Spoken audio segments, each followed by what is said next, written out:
Hamınıza salam dostlar. Bugün mən sizinlə bir yerdə səhər başlayacaq Inter Barcelona maçını qısa bir analiz etmək istədim. Videomuza keçməzdən əvvəl kanala abunə olub like atsanız məni çox sevindirmiş olarsınız. Belə deyim, yəni mənə motivasiya vermiş olarsınız. Mən də belə videoların davamını çəkəcəm tez-tez. İnşallah finala kimi çıxsa onların da analizi gələcəkdir inşallah. Belə deyim. Bir tərəfdə Simone Inzaghi, İtalyan baş məşqçi. Bir tərəfdə isə Hans Flick, hansı ki liqada uduzmaq bilməyən, məğlubiyyət üzü görməyən bir məşqçidir. Təhsil liqada yox, Çempionlar Liqasında bu belədir. İndi Dortmundu keçdilər. Ola bilər Dortmund zəif görünə bilər, amma ki, yəni çox yaxşı keçdilər Dortmundu da. Benfica'nı keçdilər. Yəni yaxşı oyunları oldu Barcelona'nın. Bu tərəfdə isə Inter var. İtalyan baş məşqçinin olduğu liqada son günlərdə işləri yaxşı getməyən Simone Inzaghi'nin başçılıq etdiyi Inter. Belə deyim sizə, ardıcıl 3 oyun. Milan'dı, Bologna'dı və Roma'dı. Bu 3 oyunda da qələbə qazana bilmədilər. Amma bəlkə də indi ola bilər ki, Çempionlar Liqasına adaptasiya olublar. Əgər adaptasiya olublarsa, Çempionlar Liqasına çıxmalıdırlar, yəni Barcelona keçib. Barça da uduzacaq bir takıma oxşamır. Çünki Barçaya baxsaq, indi heyətləri dəyərləndirəcəyik. Yəni, onda da baxacaq. Gəlin birinci heyətlərdən başlayaq istəyirsinizsə. Orada da siz kanala abunə olub like atmayı unutmayın. Sizdən bir xahişim var. Qapıda Şesni başlayır. Yəni Teştegen zədəlidir. Bildiyiniz kimi Inaki Penyan'da oynatmır. Lig oyunlarında ola bilər ki, oynada bilər. İndi öz işinə qalıb olmaz Flick'in. Belə deyim sizə. Şesni ilə başlayacaqlar. Müdafiədə ya Inago Martinez ya da ki Ronald Araujo və Kubarsi. Yəni belə Inago Martinez, Ronald Araujo ikilisi də görə bilərik biz. Çox güman ki Kubarsi olacaq. Yəni bir sağ stoper kimi. Sol stopərdə də ya Ronald Araujo və yaxud Inago Martinez. Sağda olacaq Jules Koundé. Jules Koundé olacaq. Solda olacaqdı Balde zədəlidir bildiyiniz kimi. Ola bilər onu da oynada bilər. Amma orada olacaq Gerard Martin. Təzəlicə orada yəni ilk 11-ə yer alır. Balde'dən sonra 1-2 oyuncu yer alırdı orada. Deməli, önlərində olacaq ya Gavi, Pedri ikilisi, ya De Jong, Pedri ikilisi. Belə dəyişə bilər Pedri ilə Gavi də. Onun da önlərində olacaq ya Dani Olmo. Olmo zədəlidir bildiyiniz kimi, yəni çıxa da bilər, çıxmaya da bilər oyuna. Dani Olmo və yaxud Fermin Lopez. Santrafor kimi də Lewandowski zədəlidir, sıradan çıxıb oynaya da bilər. Gələn oyun bəlkə oynasın, cavab oyununda Interlə səfərdə oyunda oynaya bilər. Lewandowski çıxdı, Ferran Torres. Hansı ki Xavini vaxtında orada oynayırdı. Hücumçu kimi Xavi onu yetişdirmişdi orada. Sağda Lamine Yamal, yəni gənc ulduz, Starboy. Solda isə Rafinha. Bu ilin Ballon d'Or namizədlərini, yəni özünü yerləşdirə bilən bir oyuncudur. Ronaldo'nun rekordlarına yaxın, qırır Ronaldo'nun rekordlarını da. Görək o da nətər olur. Bu tərəfdə isə Inter. Simone Inzaghi'nin, İtalyan baş məşqçinin titul qazanmış baş məşqçinin idarə elədiyi bir Inter. İkisi də yəni çox akülü baş məşqçilərdir. Yəni Pep Guardiola dərəcəsində olan baş məşqçilərdir daha, belə deyim sizə. Mənə görə Pep Guardiola Barsası, onun Barsası, Pep'in Barsası tamam başqadır. Bayern Münxenin, Übkakenzin, Bavariyası. Onlara da sıra gələcək, onlardan da aşacaq. Yəni belə deyim də, orada ola bilər ki Hans Flick hücumda ola bilsin ki Ferran Torres ya da ki onun arxasında Fermin Lopez yerinə Dani Olmo oynatsın. Dani Olmo zədəlidir. Sağda 9 nömrə kimi də oynada bilər yəni. Belə deyim, sağda Lamine Yamal, solda Rafinha. Ballon d'Or adını yazdırmış bir namizəddir. Salahı ötüb keçdi Ballon d'Or namizədlərindən. Amma ki Salah indi Çempionlar Liqasından getdi, eləndilər. Yəni o da var. Ousmane Dembele də buradadır. Rafinha və Ousmane Dembele arasında qırğın oyun gedir, amma Çempionlar Liqasını hansı qazansa Ballon d'Or ona veriləcək yəqin ki. İndi okey də Liverpool bu tərəfdə qazandı liqanı. Manchester çatdı, 20-ci titulunu aldı. Amma Arne Slot sağ olsun. İlk Macar futbolçu aldı burada Dominik Szoboszlai kupasını.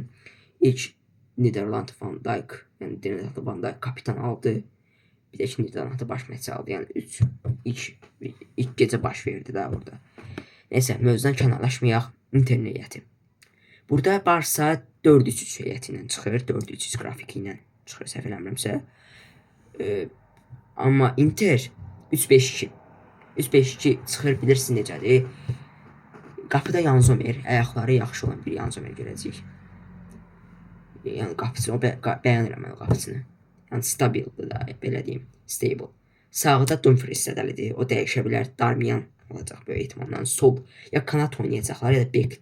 Solda Dimarco olacaq. Carlos Augusto da ola bilər. Dəyişə bilərlər dediyim kimi, yəni əvəzlənmə o Inzaghi'nin öz işinə qalıb. 2-3'lü belə deyim. Stefan De Vrij və Bastoni ola bilər. Yəni beklər olması üçlü müdafiə keçəcəklər. Bambi, Seksi, Stefan De Vrij və Bastoni. Amma çox güman ki, yəni beklər olacaqdır. Kanat bek olacaq. Belə deyim də sizə. Pavard sədəlidir. Benjamin Pavard'ın oynaması biraz dırnaq arası belə deyim də muammalıdır. Önlərində isə 3-5-2 düzəlişində Mixtaryan, Hakan Çalhanoğlu sağda oynadı. Carlos Barella da oynayacaq. Hə, ortada Barella oynayır. Barella, Mixtaryan və Hakan Çalhanoğlu. Solda oynayacaqdı Fratezi. Önlərində isə oynayacaq Marcus Thuram və Lautaro Martinez, Ertaro. Çox bəyəndiyim oyunculardan biridir. Yəni sağda kimin oynayacağı bu dəqiqə yadımdan çıxdı, amma Zilenski oynaya bilər sağda. Dediyim kimi, yəni Darmian da orada ola bilər. 3-5-2 dizilişlə də çıxa bilərlər. 3-4-3. İndi o Inzaghi çox vaxt 3-5-2 dizilişlə çıxır. Hans Flick'dəki 4-3-3. Yəni belə liqada baxsaq, liqanı gəlin müzakirə etsək, bəlkə də indi yansıtma eləyir, yəni Inzaghi ki, kökləniblər Çempionlar Liqasına, amma ardıcıl 3 oyunu uduzmaq, yəni bu zərafət deyil. Milana Ranieri gəldi, yəni Milan Roma'ya Ranieri gəldi, Milan'da 3-0 Milan uddu, qalib gəldi. 1-0'da Bologna indi 90 üstə gəldi, 4'də 5'də vurdu və qalib gəldi. İndi ola bilər, o müdafiənin səhvidir, belə. Ona biz qarşı bilmərik. Inzaghi onu özü yəqin tarazlayacaq. Yəni burada hər iki komandaya da uğurlar arzulayıram mən. Yəni burada qazanmaq şansı, belə deyim, evdə qazanmaq şansı Barsanın 60'ın 40'adır. Amma səfərdə 50'nin 50 olacaq onsuz da. Orada hesab bərabərləşir, bəlkə 120 dəqiqə görə bilərik penaltilər seriyası. Onu indi zaman göstərəcək. Bir həftədən sonra onu görəcəyik inşallah. Ayın 6'sında olacaq oyun. 5-6'sı, 6'sı, 7'si belə oyunlar olacaqdı. Onu da sizə çatdıracağım məlumatları. Siz də mənim TikTok'uma və Instagram'ıma takip etməyi unutmayın. Dünya futbol Asiyası gələr. Altda da yorumlarda dikkat deyəcəm. Belə qalmışdıq harda? Belə ki, liqada baxsaq, Inter, Napoli, Milan'ı uduzandan sonra Roma'ya, Bologna, axırıncı Roma'ya 1-0 uduzandan sonra Ranieri'nin toxunuşu ilə Roma üstələdi Inter'i. Orada ola bilər ki, indi axırıncıya qədər vurdular, belə.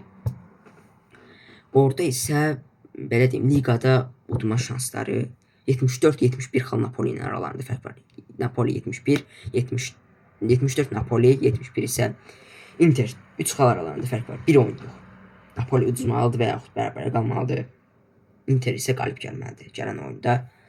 Bunu çox böyük oyunlar gözləyir. Səfərləri var. Udinese falan səfərlər olmadı. Səfərlərimizə baxıb deyərəm sizə də onu.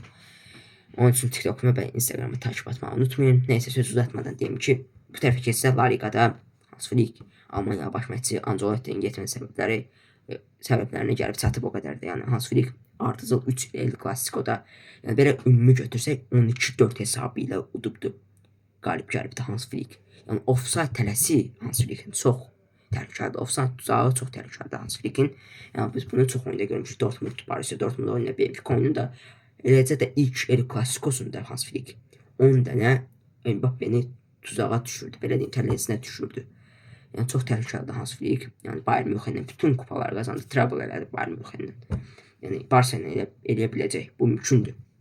Copa del Rey'in sahibi oldu El Clasico'da 120 dəqiqədən sonra gəldi. Yenə də mübarizə apardı.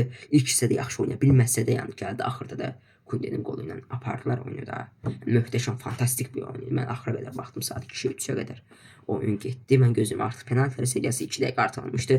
120 dəqiqə 1-də 2-də Kunde vurdu orada. Siz necədir dostlar? Real hücuma çıxmaq istəyir. Oradan da Kunde baskı edirdi. Yəni Kunde bir vurdu getdi. Yəni o da zaman göstərəcək onlar, necə olacaq oyunlar.